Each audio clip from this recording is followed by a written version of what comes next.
2026 தேர்தலில் நிச்சயம் போட்டியிடுவேன் என்றும் அது கட்சி சார்பிலா அல்லது இயக்கத்தின் சார்பிலா என்பது விரைவில் தெரிய வரும் என நாம் தமிழர் கட்சியிலிருந்து விலகிய காளியம்மாள் தெரிவித்துள்ளார்.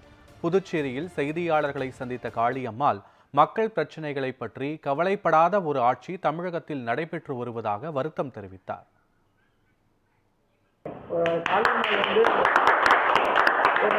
அரசியல் பங்கேற்புக்காக இந்த கடலோர மக்களுக்கான மறுக்கப்பட்ட மக்களுக்கான ஒரு உரிமையாக தான் இந்த களத்துக்கே வந்தனே தவிர ஒரு தனிப்பட்ட ஆளுக்கான அரசியலுக்காக நான் வரல. என்னுடைய வெற்றிங்கிறது ஒட்டுமொத்த நெய்தல் நில மக்களுடைய வெற்றி, ஒட்டுமொத்த உழைப்பாளர்களுடைய வெற்றி, ஒட்டுமொத்த உரிமைக்காக ஏங்கி தவிக்கக்கூடிய விவசாய பெருங்குடி மக்களுடைய வெற்றி, ஒரு சாமானிய மக்களுடைய வெற்றி. அதனால அந்த மக்களுடைய உரிமை பேசுவதற்கான ஒரு இடத்துல நான் இருக்கணும், அவங்க பிரச்சனையை சரி பண்ணணுன்ற இயக்கத்துக்காக தான் இந்த இடத்துக்கு வந்தோம். அதனால நிச்சயமா அரசியல் தேர்தலில் வரக்கூடிய தேர்தலில் கட்டாயம் இல்லை.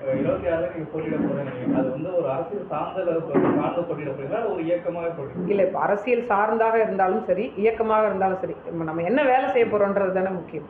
இப்போ அதுக்கான ஒரு ஆயத்தமாக நம்ம என்ன பண்ணணும் அப்படிங்கிறதுக்கான சிந்தனையில் தான் இருக்கேன். விரைவில் என்னோட முடிவை நான் சொல்லுவேன்.